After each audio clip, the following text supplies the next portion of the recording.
Em, PR tuh beberapa sudah dikembalikan kan ya. Saya berdiskusi selalu dengan eh, grader, asisten yang mengoreksi PR dan mungkin nanti kalau sempat kita kuis juga gitu. Jadi ada beberapa kesalahan yang cukup cukup mendasar ya. Jadi Anda harus mencoba melihat kembali begitu soal-soal PR itu dan berdiskusi dengan teman-teman jawabannya itu sebetulnya bagaimana gitu ya. Gitu. Jadi tentu saja kan ada teman yang bisa dan bukan hanya benar tapi juga bagus menjawabnya ya. Penting juga menyajikan atau menuliskan jawabannya dengan bagus itu ya. Saya belum sempat bukan mencari, memiliki waktu ekstra untuk membahas eh, beberapa soal begitu ya. Paling di sela-sela kuliah ini. Jadi apa? Anda harus lebih proaktif, mandiri begitu, berinisiatif untuk mengerjakan soal-soal latihan dan mungkin juga berdiskusi sesama Anda ya. Dan tentunya kalau ingin bertanya kepada saya itu sangat terbuka sekali. Jadi kesempatan tatap muka ini walaupun lewat Zoom gitu dimanfaatkan dengan baik begitu. Jadi daripada hanya mendengarkan apalagi kemudian sambil melakukan yang lain gitu ya. Jadi tidak fokus mengikuti kuliahnya. Itu masalah umum ya dalam mengikuti perkuliahan secara daring seperti ini. Tapi kan Anda sudah dewasa, sudah uh, lulus S1 artinya Anda sudah tahulah seluk-beluk perkuliahan itu begitu. Dan juga bidang studi yang Anda jadikan bidang pilihan ini begitu ya. Apakah ada yang S1-nya non matematika di sini? Tahun lalu ada, tahun ini apakah ada?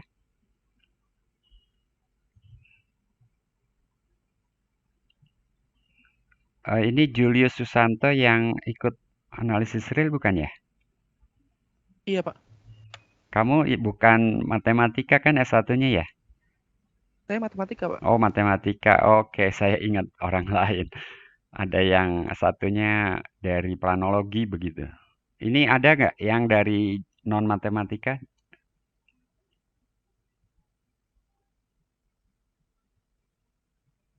Nggak ada. Oke, jadi semua S1 matematika gitu ya. Nah, kalau begitu mestinya Anda sudah familiar betul dengan analisis real karena di S1 pasti dari perguruan tinggi manapun itu sudah mengenyam analisis real gitu ya. Entah namanya dulu pengantar analisis real atau analisis real satu atau ada yang mungkin namanya analisis real juga begitu ya. Begitu. Juli Susanto, Anda dari mana? Dari Parahyangan, Pak. Dari Parahyangan. Ya, pasti ada kan mata kuliah analisis real kan? Ada, Pak. Ada ya. Oke. Siapa dosennya waktu itu? Prawono. Pak Wono tuh, apalagi gitu.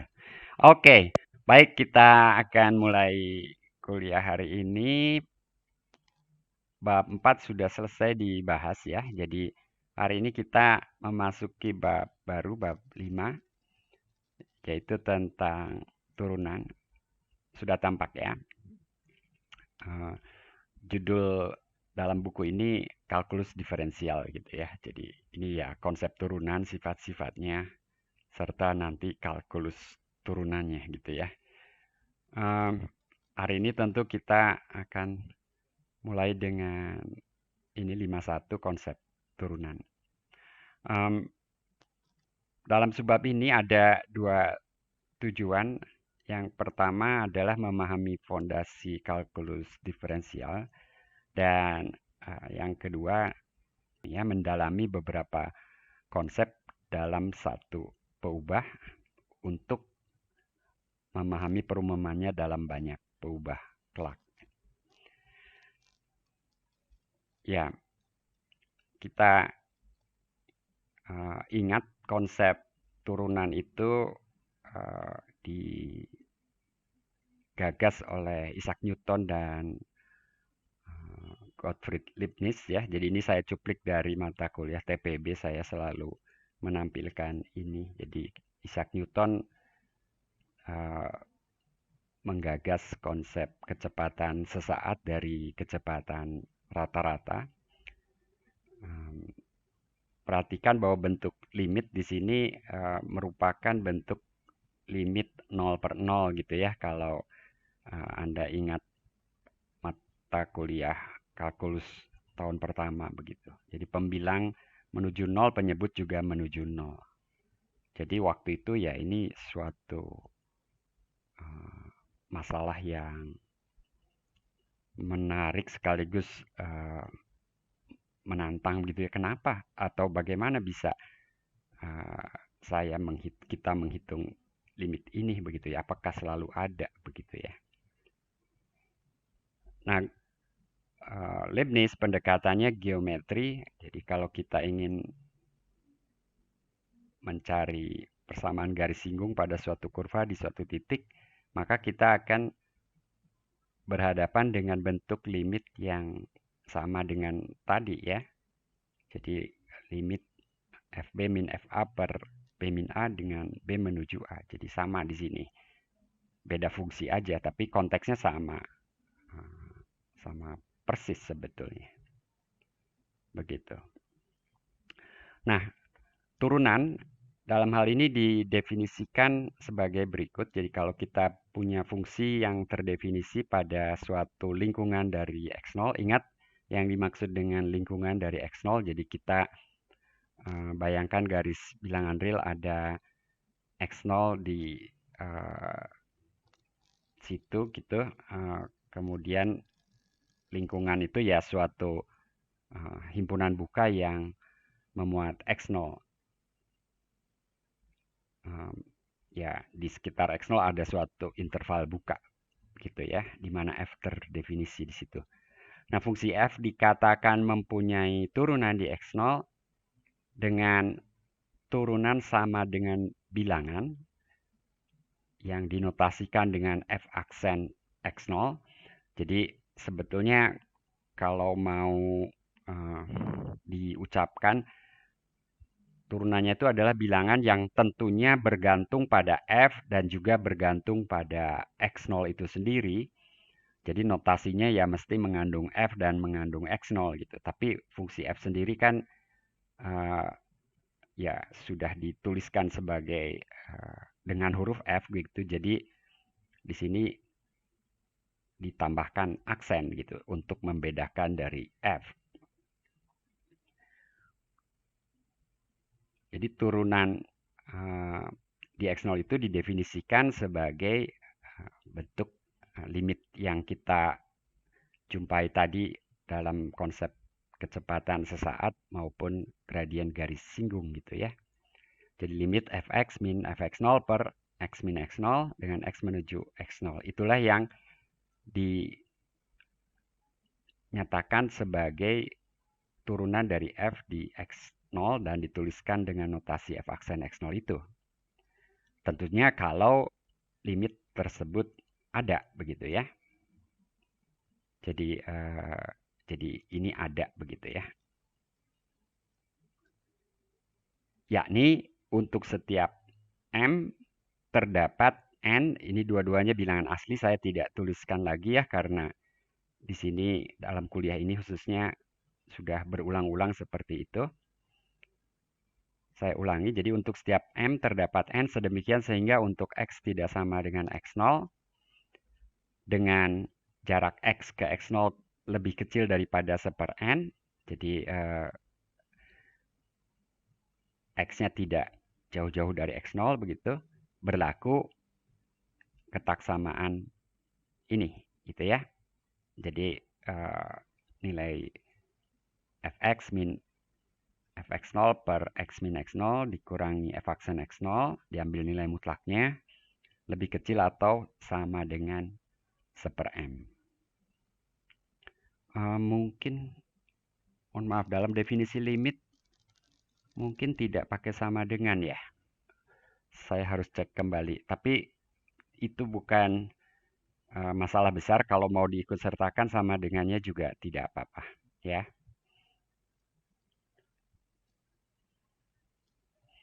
Nah, kalau kita kalikan kedua ruas ketaksamaan tadi dengan nilai mutlak x min x0, maka kita peroleh ketaksamaan ini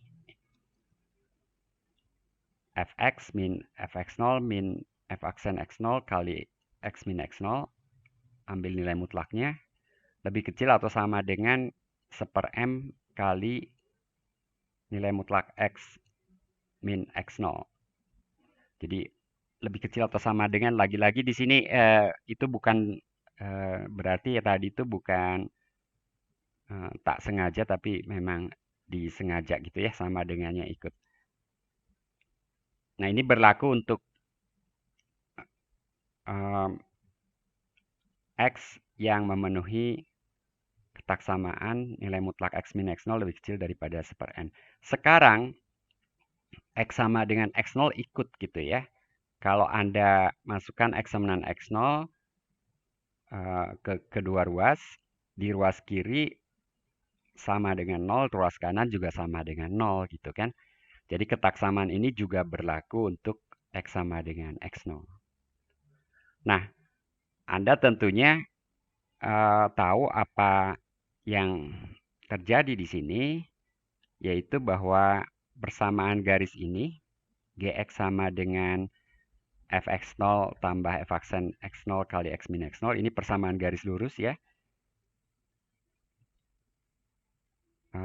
merupakan hampiran untuk f, kita sudah tahu itu. Tapi yang barangkali Anda belum atau tidak menyadarinya ketika di S1 adalah bahwa galat ini, jadi kalau Anda perhatikan selisih fx dengan fx0 plus f-aksen x0 kali x min x0 itu tidak lain galat kalau kita menghampiri f dengan persamaan garis singgungnya, begitu ya.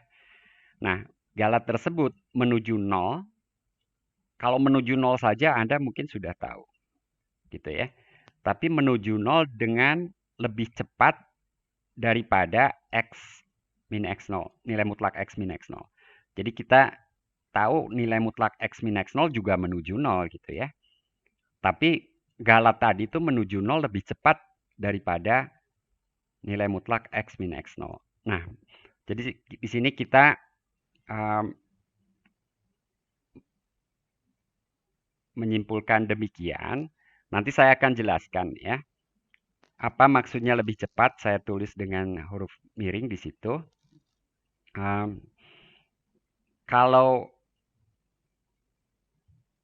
Kalau kita punya, bayangkan misalnya, saya ambil konteks yang lain aja ya. Misalnya x kuadrat gitu ya. X kuadrat kalau x menuju 0, menuju berapa Julius? Menuju 0, Pak. Menuju 0. Kalau x pangkat 3, kalau x menuju 0, menuju 0 juga. juga. Mana yang lebih cepat? Lebih cepat x pangkat 3. Lebih cepat x pangkat 3 gitu ya. Karena bilangan kecil dipangkatkan yang lebih besar itu akan lebih kecil gitu ya. Nah, tapi kalau x kuadrat dengan 2x kuadrat, ya Anda mungkin mengatakan x kuadrat setengah kalinya gitu ya. Tapi itu proporsional istilahnya. Ya, x kuadrat dengan 2x kuadrat sama-sama menuju 0 secara proporsional. Kita tidak mengatakan bahwa yang x kuadrat tuh menuju 0 lebih cepat daripada 2x kuadrat. Atau yang 2x kuadrat tuh menuju 0 2 kali lebih lambat daripada x kuadrat. Kita tidak mengatakan demikian. Kita mengatakannya x kuadrat dan 2x kuadrat itu menuju 0 secara proporsional, sebanding gitu ya. dengan 1:2 gitu ya rasionya. Nah, yang seperti itu tuh ordenya sama gitu ya. Sama-sama kuadratik gitu ya. Tapi X kuadrat dengan X pangkat 3 itu beda. X pangkat 3 lebih cepat. Nah, taunya lebih cepat tuh gimana? Nanti kita bahas. Tapi untuk lisan sekarang ini, kalau saya hitung rasionya, X pangkat 3 dibagi X kuadrat. Kalau tadi 2X kuadrat dibagi X kuadrat sama dengan 2 gitu ya. Itu disitulah sebanding dengan perbandingan 2 gitu ya, banding 1. Tapi X pangkat 3 banding X kuadrat itu sama dengan X. Nah, X-nya sendiri juga menuju 0 kan gitu kan. Jadi perbandingannya tuh tidak seperti suatu bilangan sama dengan 2 atau sama dengan setengah atau sama dengan 0,1 gitu. Perbandingannya sendiri juga eh, sesuatu yang menuju 0 gitu. Bukan sesuatu konstan gitu ya, bukan sesuatu yang sama dengan konstan. Jadi pengertiannya seperti itu ya, lebih cepat itu. Nah, dari fenomena itu kita kemudian mengatakan bahwa persamaan garis singgung itu, fungsi Gx itu, merupakan hampiran linier terbaik yang melalui titik x0, fx0. Nah, apa maksudnya? Oke, saya akan jelaskan. Bayangkan saya punya sebetulnya gini. Jadi saya punya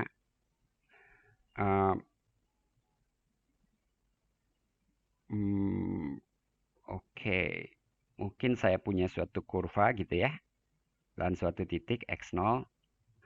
Lalu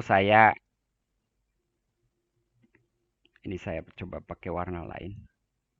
Saya tarik garis singgungnya. Nah, kalau garis singgungnya itu, maaf, ini F, itu garis singgung gitu ya. Yang kemudian kita hitung adalah F min G. Oke, sementara yang kemudian kita hitung adalah F X min GX gitu ya. Ini menuju 0 gitu ya. Bila X menuju X0. Nah, kalau digambar kurva, maaf, mungkin saya akan gambar di tempat yang sama. Kalau saya gambar di tempat yang sama,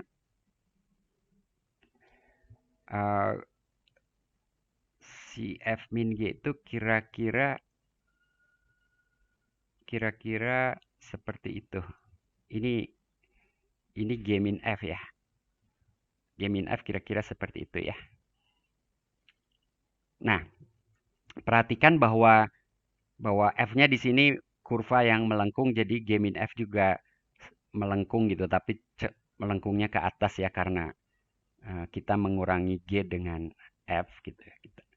Nah, sekarang kalau ini konteks yang lain, ini ilustrasi yang lain. Kalau saya punya, ini yang lain ya, jadi saya punya katakanlah G1 min F gitu ya. Ini G1 yang lain. G1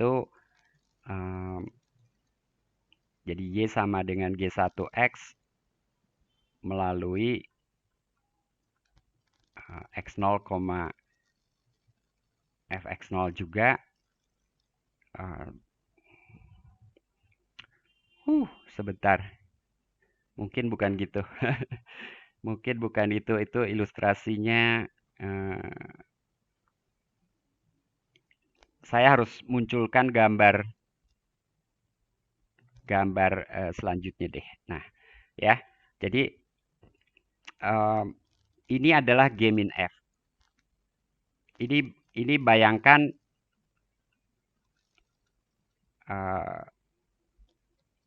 untuk G1, suatu G1 gitu ya. Nah, untuk suatu G1 yang bentuknya linear gitu ya. Jadi yang hijau tadi, yang hijau nih. Nah, kalau kita lihat di sini sama-sama menuju 0 ketika X menuju X0. Tapi si G min F ini lebih cepat lebih cepat menuju 0, lebih cepat menuju 0 ketika X menuju X0 ya, dibandingkan G1 min F gitu. Maksud saya begitu. Nah, kalau kita hanya melihat yang hijau,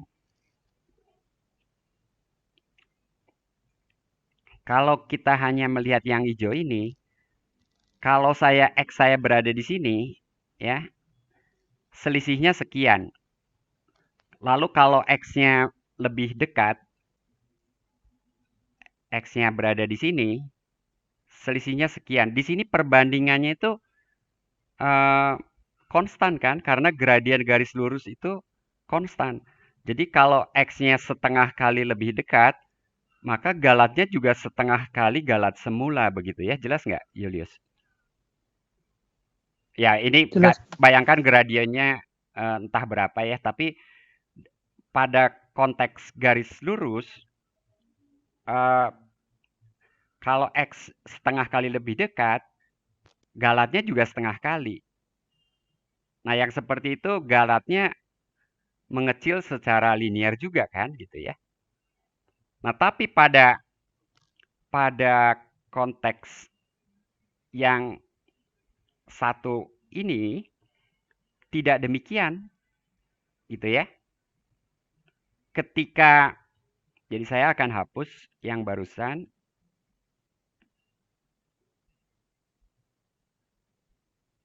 Ya. Ketika X berada di sini, galatnya sekian. Oke? Ketika X berada setengah kalinya, galatnya tuh lebih kecil daripada setengah kalinya. Betul nggak, Julius? Ya? Betul.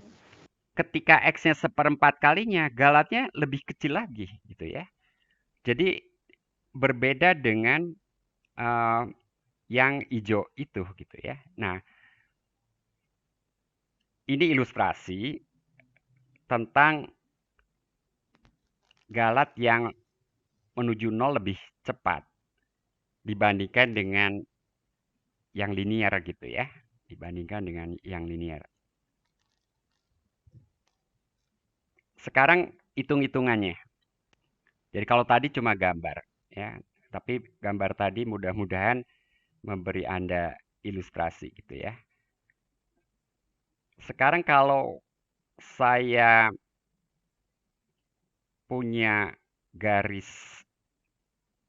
yang lain yang juga melalui titik X0, F X0, maka ini G-nya yang tadi ya, G yang garis singgung tadi. Maka selisih antara G dan G1 ini itu akan sama dengan nilai mutlak F aksen X0 min A dikali nilai mutlak X min X0. Selisihnya ini juga menuju 0. Dan selisih ini menuju 0-nya sebanding gitu ya dengan nilai mutlak X min X0 itu sendiri. Nah, apa artinya ini kemudian? Kalau bilangan A ini bukan F aksen X0, jadi ceritanya jangan-jangan ada garis lain yang menuju X0 lebih cepat gitu ya dibandingkan garis singgung. Nah, di sini kita lihat bahwa kalau A-nya tidak sama dengan F aksen X0, maka diberikan M, terdapat N sedemikian sehingga uh, ini pakai ketaksamaan segitiga aja. Jadi nilai mutlak Fx min G1 X itu akan lebih besar dari nilai mutlak Gx min G1 X dikurangi Fx min Gx. Ini ketaksamaan segitiganya sudah apa namanya, ada yang pindah ruas ya. Bayangkan suku yang ini pindah ke sebelah kiri, lalu Anda menghitung nilai mutlak Gx min G1 X, lalu Anda selipkan Fx gitu ya. Jadi seperti itu. selisih ini akan lebih besar daripada nilai mutlak A min F aksen X0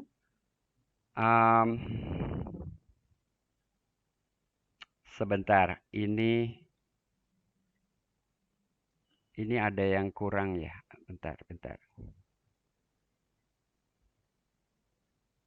Pak, kalau di buku dikalikan lagi X min X0 sih, Pak. Iya, ini ada kurang kurungnya ya. Kurang tanda kurung ya. Gitu ya? Iya, boleh, Pak. Gitu ya. Jadi kurang tanda kurung saya. Oke. Nah, yang suku pertama kan hitungan di atas, yang suku kedua kan dari definisi ya, dari definisi. Jadi ini berlaku untuk X min X0 lebih kecil daripada 1/n. Jadi tadi kan di berapapun M ada N. Nah, kalau M-nya kita pilih sangat besar, sedemikian sehingga 1/M lebih kecil daripada setengah kali nilai mutlak A min F aksen X0. Jadi itu kan bilangan yang positif ya, dikali setengah. Dan M-nya dipilih sedemikian sehingga 1/M lebih kecil daripada bilangan itu. Maka selisih Fx dan G1X itu akan lebih besar atau sama dengan setengah kali nilai mutlak A min F aksen X0 kali X min X0. Jadi lebih buruk ya, karena ini konstanta, ini ada konstanta yang bayangkanlah suatu bilangan lah positif gitu ya, kali nilai mutlak X min X0. Dan arahnya ini lebih besar lagi ya, jadi kalau sama dengan saja itu sebanding gitu ya. Jadi memang dia menuju 0, tapi tidak lebih cepat daripada nilai mutlak X min X0 itu sendiri. Nah, ilustrasinya tuh sebetulnya mungkin kalau saya gambar di sini, tapi ukurannya akan kecil ya. Kita punya kurva, lalu kita punya garis singgung, lalu kita punya garis lain gitu ya. Garis lain itu bayangkan mungkin di sini garisnya seperti itu. Bukan garis singgung, jadi dia mestinya harus kelihatan memotong sih seharusnya. Ya, tapi ini cuma gambar ya. Jadi ini cuma gambar. Nah, paling tidak antara si hijau dan merah itu sendiri itu sudah ada gap gitu ya. Sudah ada gap sekian ini kalau saya gambar ya. Jadi malah lebih buruk. Bagaimana kalau yang garis merahnya di bawah yang hijau? Ya, kalau kita punya yang lain, mungkin Anda pikir ini lebih baik gitu ya. Mungkin di sebelah kanan lebih baik, tapi di sebelah kiri akan lebih buruk gitu ya. Sebelah kiri akan lebih buruk. Jadi sebelah kiri ini akan ada gap itu. Ini kita pengen menunjukkan bahwa nyata kalau ada garis lain yang gradiennya bukan F aksen X0, dia tidak secepat kalau gradiennya F aksen X0 kan Pak gitu ya? Iya. Ya sebetulnya kan itu aja gitu. Hanya saya mencoba menggambar tapi malah mungkin Anda jadi bingung. Tapi gini, ini kita sudah berbicara selisihnya gitu ya. Selisihnya itu ini gitu ya. Misalnya gitu, selisihnya tuh ini. Nah, kalau selisihnya ini kan menuju 0 juga gitu. Kalau X menuju X0 kan dia menuju 0 gitu kan. Cuman yang seperti ini tuh, kalau awalnya 1, berikutnya jadi setengah, berikutnya jadi 1/4, itu sih nggak istimewa gitu loh. Itu yang namanya apa? Proporsional gitu ya. Tapi sekarang yang garis singgung itu kan kasusnya tuh seperti itu. Memang ini awalnya mungkin sekian gitu ya selisihnya ya, lebih besar ya. Tapi kemudian lebih kecil gitu. Ya, Aziza gimana Aziza? Yang tadi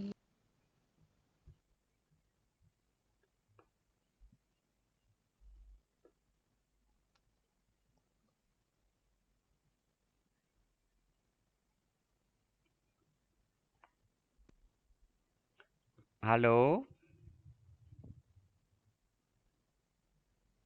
Apakah ini ada masalah kuota atau apa? Ini saya udah tethering juga ini.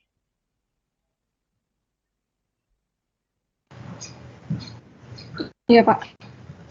Coba nyalakan dong semuanya sebentar.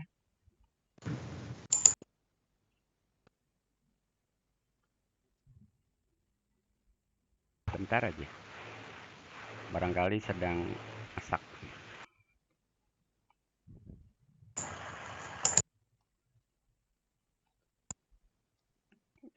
Ini saya tahu jam ngantuk ya, tapi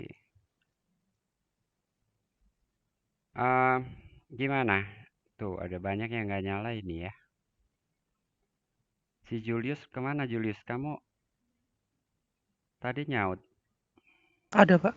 Kan ini sebentar masalah sama kamera di laptop harus pakai kamera HP. Oh, nanti ujian gimana? Harus saya pakai webcam yang dari HP. Sebentar harus saya Iya, harus konekin dulu ke HP. siap ya. Ujian nggak lama lagi juga ya. Fawas, Oh, saya kira-kira udah, Pak. iya. Mungkin apa kita harus pakai Zoom atau apa ya? Iya, coba beri saya feedback deh. Saya seperti siaran radio aja ini jadinya nggak tahu juga Anda paham apa enggak. Eh, mungkin saya pakai lisan aja ya. Kalau garis singgung tuh kita nggak bisa menyelipkan segitiga gitu di antara si kurva dan garis singgung itu. Paham? Nah, ketika kita coba gambar garis lain, saya bisa menyelipkan segitiga gitu di antara kurva dan garis itu. Bahkan masih nyisa juga gitu ya. Yang diarsir kuning tuh tadi ya kan itu seperti segitiga kan. Tapi tak terhingga gitu ya ininya ke kanan dan ke kiri. Begitu. Eh, ada pertanyaan?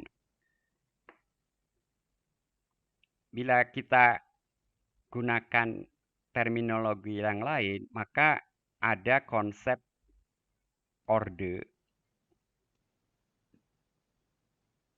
yang dinotasikan dengan huruf O, tapi ada O besar dan O kecil.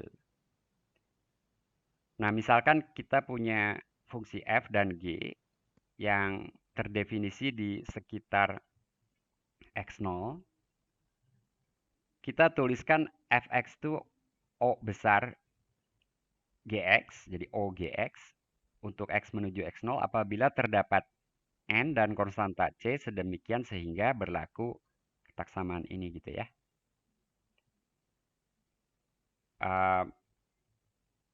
Mudahnya kemudian nanti kalau Fx dibagi Gx, kalau Gx-nya tidak sama dengan 0 ya, itu terbatas gitu ya. Jadi untuk X di sekitar X0 itu.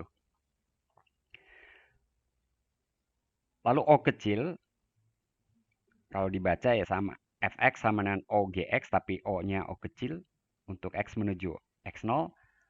Apabila untuk setiap M terdapat N sedemikian sehingga ketaksamanya seperti ini. Nah, di sini kelihatan bedanya barangkali. Ya, harusnya nggak barangkali. Bedanya di sini. Di sini kurang dari 1/M. Dan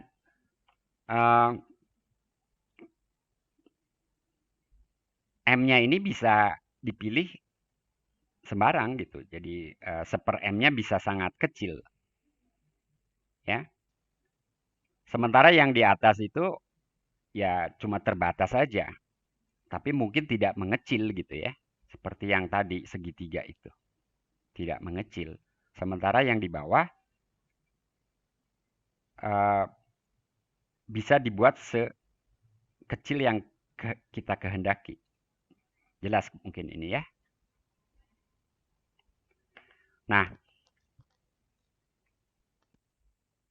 O kecil ini lebih kuat daripada O besar. Artinya kalau kita punya O kecil, maka tentu saja kita punya O besar dengan C sama dengan 1 gitu ya misalnya. Tapi kalau kita punya O besar, belum tentu O kecil. Nah, yang tadi kita bahas untuk hampiran linier dari suatu kurva di sekitar suatu titik itu adalah bahwa selisih Y sama dengan Fx dengan Y sama dengan Gx adalah persamaan garis singgungnya itu adalah O kecil. Ya, O kecil dari variabelnya di sini nilai mutlak X min X0 gitu ya. Ya, karena kita punya tadi sebelum dikalikan dengan nilai mutlak X min X0, kita ingat bahwa sebelumnya kita punya ini.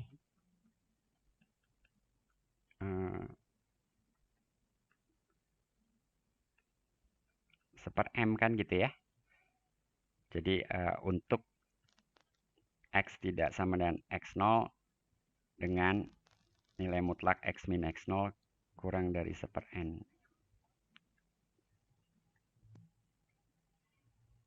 Gitu. Jadi selisih atau galatnya itu bila kita bagi dengan nilai mutlak X min X0 bukan hanya terbatas tapi mengecil. Ya. Jadi ini yang dimaksud dengan lebih cepat gitu. Menuju nolnya dibandingkan dengan X min X0 itu sendiri. Barangkali lebih jelas sekarang ya.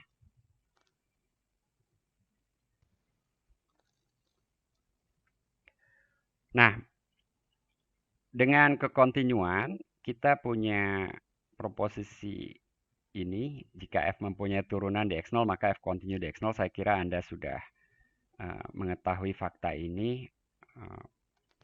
Untuk X di sekitar X0 kita punya ketaksamaan ini dan itu sama dengan 1 tambah nilai mutlak F aksen X0 kali nilai mutlak X min X0 yang tentu saja menuju 0 bila X menuju X0. Jadi F dalam hal ini kontinu di X0. Nah, ketaksamaan di atas merupakan kondisi Lipschitz lokal dengan konstantanya. Ini kan konstanta nih. Ini konstanta ya. Jadi sesuatu konstanta kali nilai mutlak X min X0 itu tidak lain kan kondisi Lipschitz. Tapi kondisi Lipschitz itu biasanya pada suatu himpunan begitu dan berlaku untuk X dan Y di himpunan itu gitu ya. Kalau kita hitung selisih Fx dan Fy, kita dapatkan selisihnya itu lebih kecil atau sama dengan konstanta kali selisih X dan Y gitu ya. Konstantanya tidak bergantung pada X dan Y. Nah, di sini kita punya yang seperti itu juga, tapi Y-nya tuh X0 gitu. Jadi itu yang kemudian dimaksud dengan kondisi Lipschitz lokal. Dan berlakunya juga hanya di sekitar X0 gitu ya. Nah, fungsi yang mempunyai turunan terbatas pada suatu interval memenuhi kondisi Lipschitz pada interval itu. Sehingga F kontinu seragam pada interval tersebut. Jadi, tapi interval tersebut mungkin interval yang relatif kecil gitu ya. Jadi misalnya X kuadrat tuh continuous seragam nggak pada R? Tidak kan? Anda sudah mengerjakan soal PR yang serupa dengan soal yang baru saya ucapkan tadi. Tapi kalau secara lokal, X kuadrat itu continuous seragam. Misalnya pada interval min 1,1 gitu. Artinya di sekitar 0, lalu ya intervalnya katakanlah interval min 1,1 gitu ya. Jelas ya? Nah, fungsi yang kontinu belum tentu mempunyai turunan. Kita udah tahu contohnya fungsi nilai mutlak. Dan fungsi nilai mutlak ini memenuhi kondisi Lipschitz sebetulnya. Tapi ya tidak mempunyai turunan. Jadi antara mempunyai turunan dan memenuhi kondisi Lipschitz itu tidak setara ya. Mempunyai turunan lebih kuat daripada memenuhi kondisi Lipschitz. Karena tadi untuk mempunyai turunan itu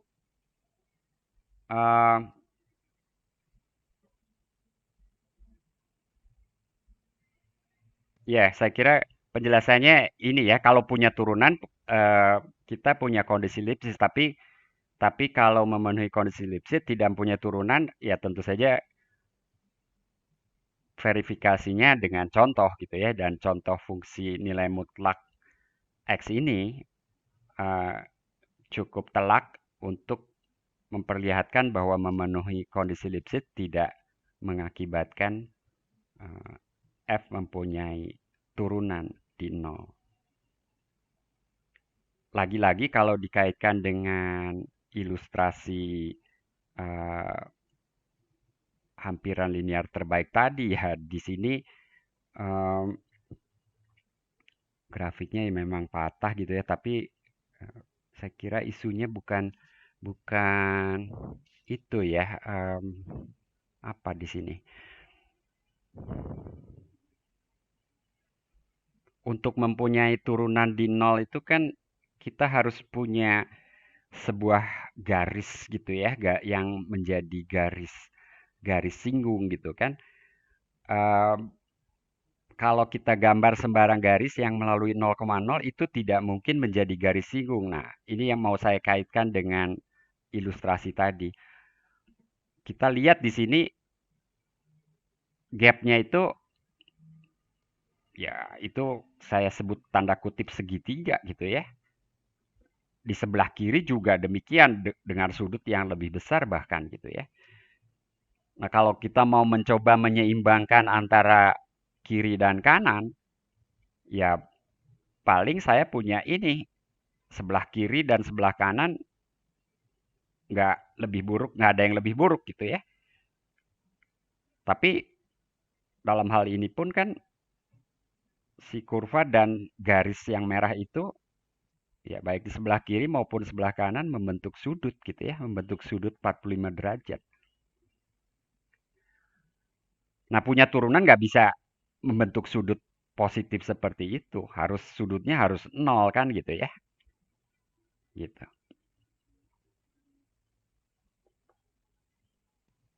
Oke.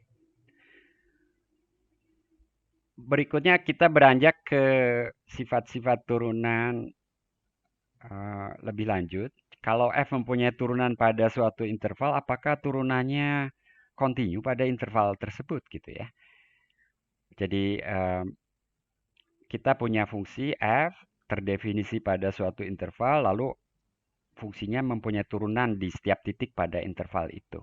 Nah, apakah turunannya merupakan fungsi yang kontinu pada interval itu? Jawabannya tidak. Kalau iya, fungsi yang turunannya kontinu itu disebut fungsi kelas C1 nanti ya. Ini sekalian saya perkenalkan istilahnya.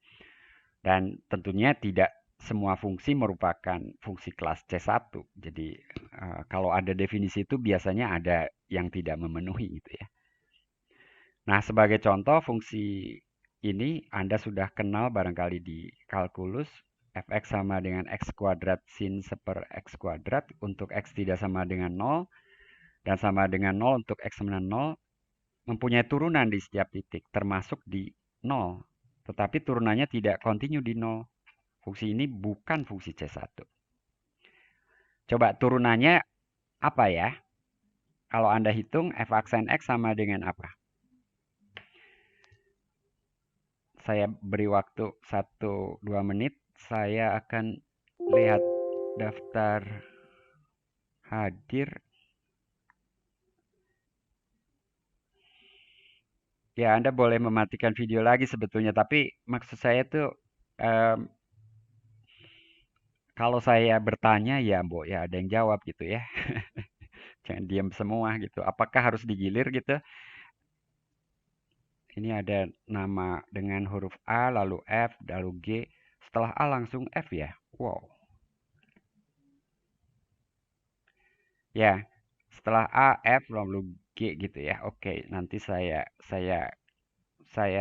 panggil mungkin huruf pertamanya aja ya. Jadi kalau saya yang namanya diawali dengan huruf A gitu ya, mohonlah menjawab gitu ya. Karena saya nggak hafal nama-nama Anda.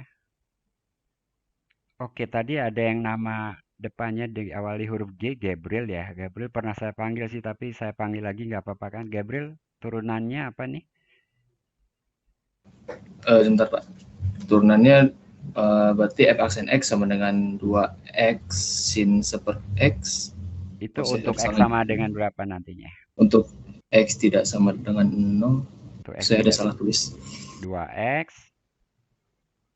2X sin seper X seper X kuadrat. Terus? kurangi sebentar Pak. 2 per X.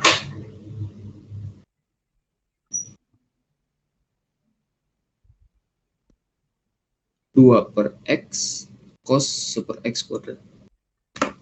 Gitu ya. Untuk X tidak sama 0. Untuk X sama dengan 0? Tetap 0.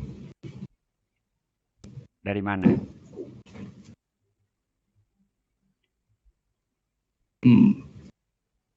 Karena konstan mungkin. Saya lupa juga. Kalau gitu, kalau ini saya ganti 10 juga turunannya 0.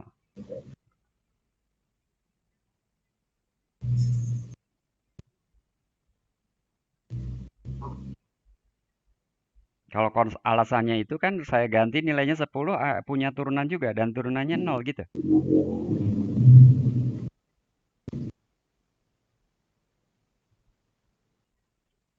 Kan nggak mungkin kan itu alasannya kan. Dengan argumen Anda tuh nanti nilai di situ bisa saya ganti berapapun turunannya tetap 0 karena turunan konstanta 0 gitu kan.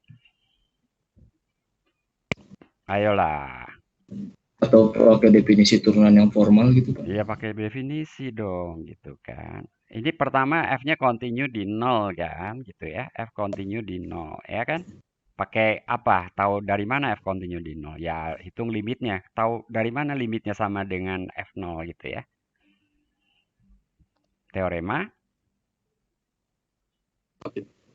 Apit gitu kan. Itu tapi baru continue. Kalau F aksen 0 ada itu ya Anda harus pakai definisi. Ya kan barusan kita definisikan di S1 juga sudah. Ini cuman sebetulnya yang barunya sekarang tuh barangkali tadi O besar, O kecil, lalu hampiran sebagai hampiran linier, persamaan garis singgung itu merupakan hampiran linier terbaik dibandingkan garis lurus lainnya yang melalui titik x0, fx0 gitu ya.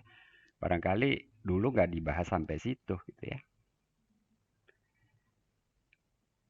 Kalau Anda hitung, apa betul jadi 0 yang nama depannya huruf H? Ayo, Pak. Ya, turunannya di 0 ada apa enggak? Kalkulus sebetulnya, bukan analisis real juga ini. Jadi f aksen 0 apa definisinya? Siapa tadi namanya?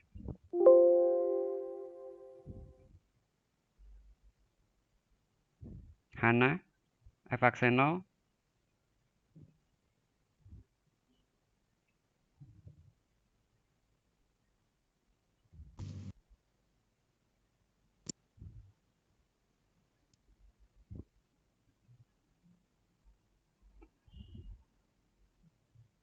Apa definisinya Hana f aksen 0 tadi?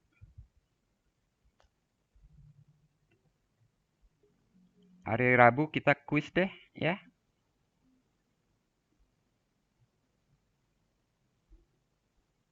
Ya, berapa Hana hasilnya? Ini kan cuman kalkulus aja juga gitu loh, limit f aksen 0. Aduh, mohon maaf ya teman-teman. Yang lain ya saya kan nggak bisa melaju kalau begini. F aksen 0 kan tinggal masukkan limit limit fx min f0 per x kan gitu kan. Per x min 0 kan gitu kan. Itu kan tinggal masukkan aja gitu, apa susahnya? Itu jadi apa? Jadi x sin seper x kuadrat. Nah, limit ini berapa? Ya, ini kan sama dengan 0 dengan teorema Apit gitu loh. Sin kan di antara min 1 dan 1. Dikalikan X berarti pengapit kirinya min nilai mutlak X, pengapit kanannya nilai mutlak X. Seperti itu, Hana. Sulitnya di mana? Gabriel juga. Ya, jadi ini turunannya 0, tapi bukan karena di situ nilainya konstan. Ya pakai definisi gitu loh. Jadi kita harus lihat di sekitarnya apa gitu kan. Di sekitarnya adalah x kuadrat sin seper x kuadrat gitu. Dan 0 ini kan nggak bisa ikut rumus itu. Jadi ini kayak fungsi yang bercabang aturannya ya, hanya perbedaannya di satu titik tertentu gitu ya. Ya, saya udah terlalu panjang lebar. Nah, sekarang fungsi f aksen ini continue nggak di 0, Gabriel?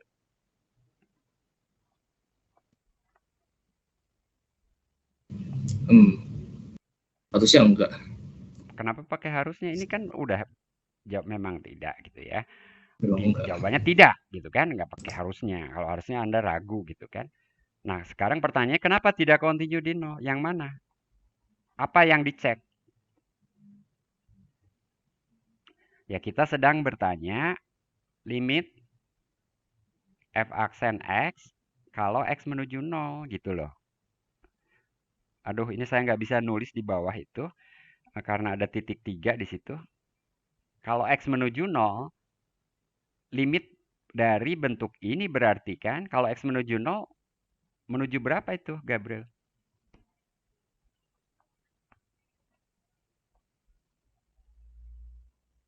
Atau apa yang dapat kamu katakan tentang limit fungsi f aksen x ini untuk x menuju 0? Limitnya tidak sama dengan 0. Berapa?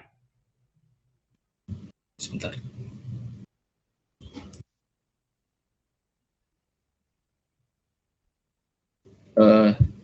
Tidak ada limitnya, Pak.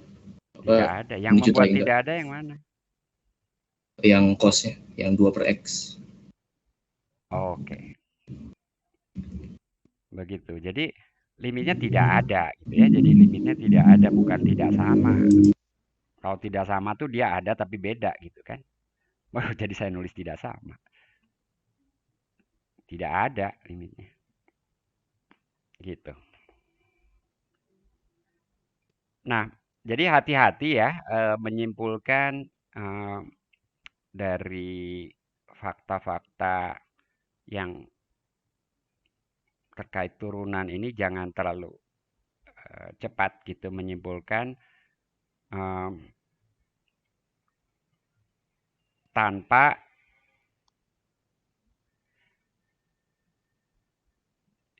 verifikasi sih gitu ya. Atau mungkin saya katakan begini, menyimpulkan hanya dengan mengandalkan intuisi gitu ya. Atau imajinasi yang barangkali juga keliru imajinasinya. Jadi membayangkan turunan itu entah seperti apa gitu ya. Ya kita punya apa namanya? Intuisi bahwa punya turunan tuh kurvanya punya garis singgung, itu aja gitu ya. Tapi konsekuensinya dari itu tuh apa gitu. Hati-hati gitu ya. Nah, grafik fungsi continue pada suatu interval itu sering dinyatakan, diungkapkan gitu sebagai grafik yang dapat digambar tanpa mengangkat ujung pena. Sering dengar itu kan? Ya, setelah Hana yang huruf depannya I ada nggak? Atau I atau J? Ada, Pak. I siapa nih? Isnanda atau siapa? Ida bagus. Ida bagus.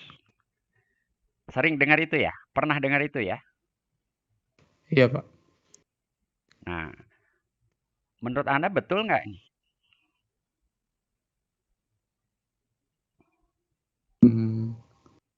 Yang dimaksud tuh seperti apa sih tanpa mengangkat ujung pena itu? Ya, bayangkan dari A, FA ke B, FB gitu ya. Maka saya bisa gambar gitu tanpa ngangkat pen kan seperti itu barusan kan? Gitu ya. Kalau continue Iya. seperti itu. Kalau tidak continue bayangkan fungsi tangga. Maka pada suatu saat saya harus ngangkat pena kan gitu ya. Nah, tapi Iya. secara umum apakah betul demikian gitu ya? Ya, makanya saya pakai kata konon gitu ya. Bagaimana kalau fungsinya yang seperti ini tadi gitu ya. X sin seper X, lalu 0, ini untuk X tidak sama 0, lalu ini untuk X sama 0. Ini kalau digambar seperti apa tuh? Tidak, bagus.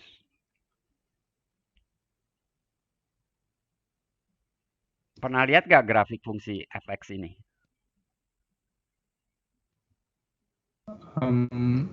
Belum sih, Pak. Ya ampun, lagi. Dulu pakai buku apa analisis realnya? Bartel. Ini ada di Bartel, bahkan di sampul itu.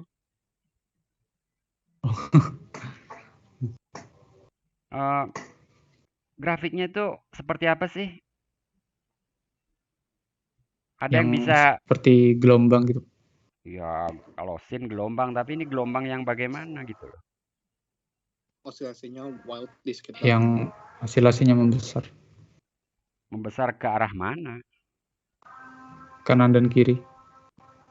Mulai dari, nah ini Mulai apa, dari 0. mulai dari 0. Vale mau ngomong apa tadi?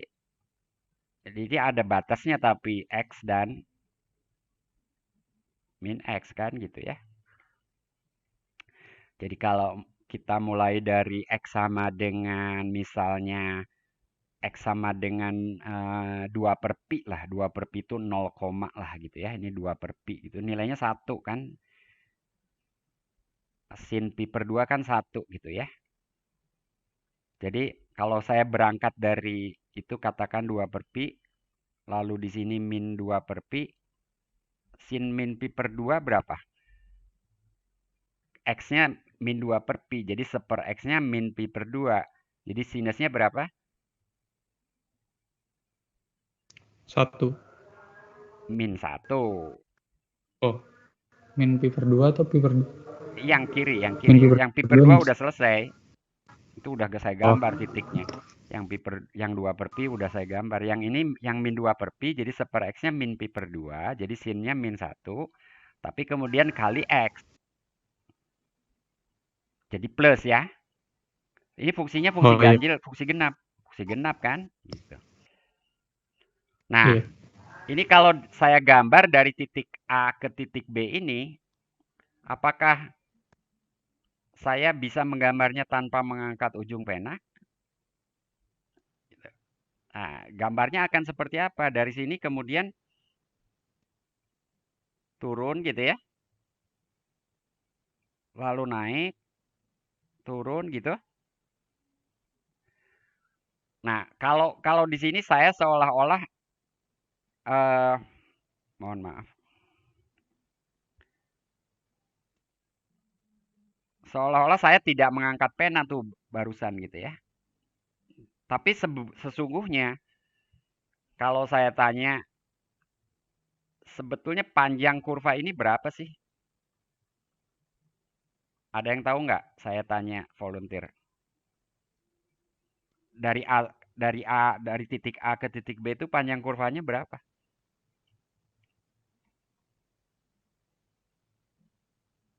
Ada yang tahu? Atau pertanyaannya terhingga apa tak terhingga?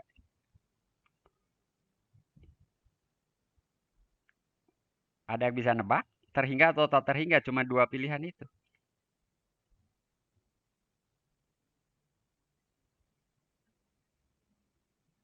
Harusnya jumlahnya tak terhingga ya Pak. Kenapa Cuman ya? nggak tahu apakah ya, mungkin Betul. soalnya kan dia bakal berosilasi terus. Ya, dan Cuman nggak tahu osilasinya apakah ini seperti seper-n kan? Kan ini titiknya tadi sekian, lalu sepersekian, lalu sepersekian, sepersekian gitu kan? Itu proporsional dengan seper-n. Oke, ini terima aja ya. Panjang kurvanya tak terhingga ya. Jadi maksud saya dunia fungsi ini seperti ini. Mungkin Vale Mas yang suka ikut diskusi dengan saya, ini seperti hutan rimba yang saya sih udah ke sana gitu. Anda sedang saya ceritakan hutan rimba yang menurut saya menarik nih di hutan ini gitu ya. Banyak pohon yang aneh-aneh. Nah, barusan saya ceritakan salah satu pohon gitu ya. Pohon Xsin super X ini. Anda kebayang nggak gitu? Jadi bukan sekedar F-nya continue di nol, bukan sekedar F aksen nolnya tidak ada. Ini F aksen nolnya tidak ada ya. Betul ya Hana, F aksen nolnya tidak ada. Bukan, kalau ada pun belum tentu continue. Ini tidak ada, lebih buruk lagi dari yang X kuadrat sin seper X kuadrat. Gitu. Oke, itu soal tanpa mengangkat ujung pena, sebetulnya itu cuma cuma ilustrasi atau ungkapan untuk mudahnya aja. Kenyataannya tuh fungsi kontinu tuh tidak sesederhana itu gitu ya. Maksud saya gitu. Nah, lalu fungsi yang terdiferensialkan juga apa namanya? Sederhananya tidak patah. Anda sering mendengar itu ya, ide bagus ya. Tapi ya apa namanya? Yep. Seperti yang X kuadrat sin seper X kuadrat tadi. Apakah grafiknya tidak patah di nol gitu? Kan Anda tidak bisa mengatakan iya Pak gitu demikian gitu, nggak bisa seperti itu, nggak bisa semudah itu, ya. Barangkali seperti tadi punya turunan pertama itu punya hampiran linier di sekitar titik itu gitu ya. Kalau punya turunan kedua punya hampiran kuadratik, punya turunan ketiga punya hampiran kubik dan seterusnya gitu ya. Tapi itu di satu titik ya. Kalau pada suatu interval tentunya informasinya jadi lebih banyak lagi. Tapi kan contoh ini juga yang jadi masalah hanya di sekitar titik 0,0 kan yang jadi masalah gitu ya. Apakah di 0,0 itu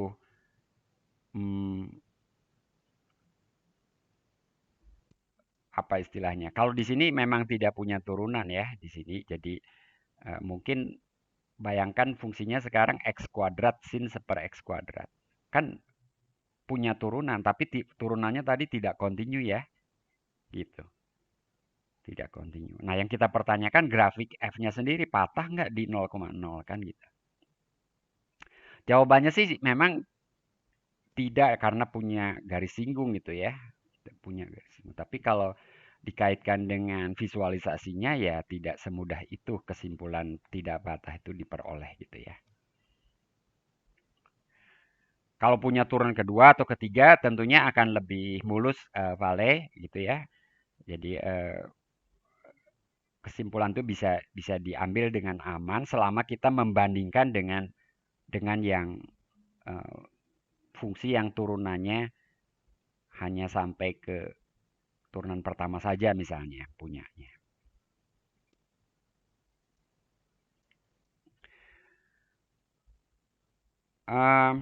Sebaliknya fungsi seperti X pangkat sepertiga ini kurvanya seperti apa sih? X pangkat sepertiga tuh terdefinisi di setiap titik loh. Termasuk di X sama dengan 0. Itu grafiknya mulus, tapi tidak punya turunan di 0. Gitu kan? Ya. Mohon maaf, warna merah lagi, tapi grafiknya nanti saya pakai warna lain.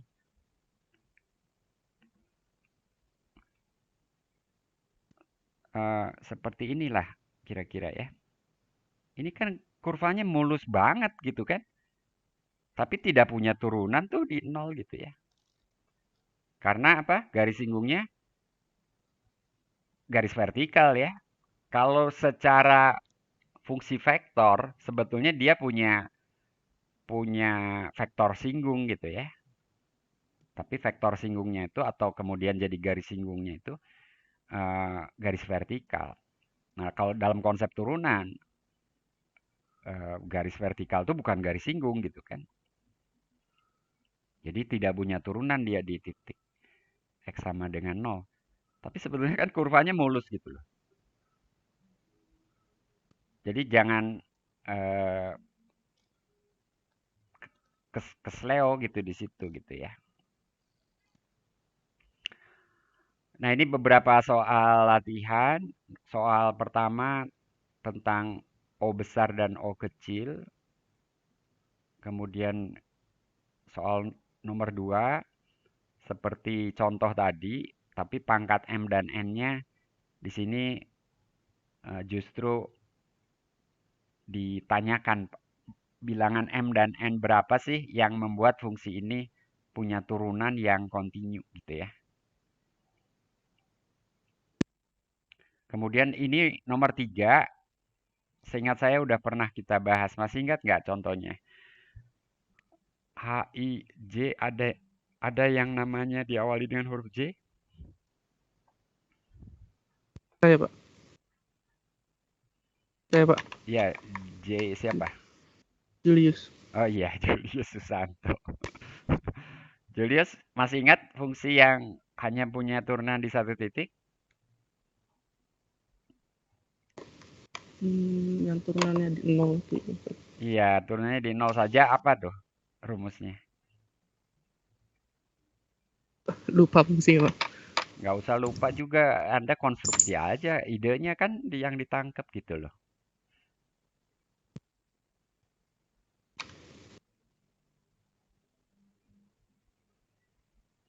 Kalau yang kontinu di satu titik saja, ingat? X kuadrat bukan Pak sama 6. Ya, seperti itu. Barusan siapa yang jawab? Rima Pak. Rima. Iya. Kayaknya bolak-balik dalam banyak kesempatan, Rima banyak menjawab dengan benar. Terima kasih. Anda kalau tahu, ya kalau saya membebaskan, silahkan jawab supaya cepat. Ini X anggota Q, misalnya gitu ya. Ini X bukan anggota Q gitu ya. Wah, sudah 14.50, azan sudah berbunyi. Oke, ini slide terakhir. Jadi kuliahnya berakhir di sini. Dibaca lagi dan saya berharap Anda bisa lebih menjawab pertanyaan-pertanyaan saya kalau sedang kuliah gini ya. Jadi pertanyaan saya tuh nggak jauh-jauh amat gitu loh. Bukan sesuatu yang menuntut pengetahuan lebih tinggi, justru ke belakang pengantar analisis real atau bahkan kalkulus gitu ya. Tolong dah ya dibaca-baca lagi. Oke, sampai jumpa hari Rabu. Dan siap-siap aja kalau saya sedang ingin mengadakan kuis ya. Anda harus bisa menyalakan video ya. Oke, sampai hari Rabu ya. Siap. Terima kasih, Pak. Terima kasih Pak.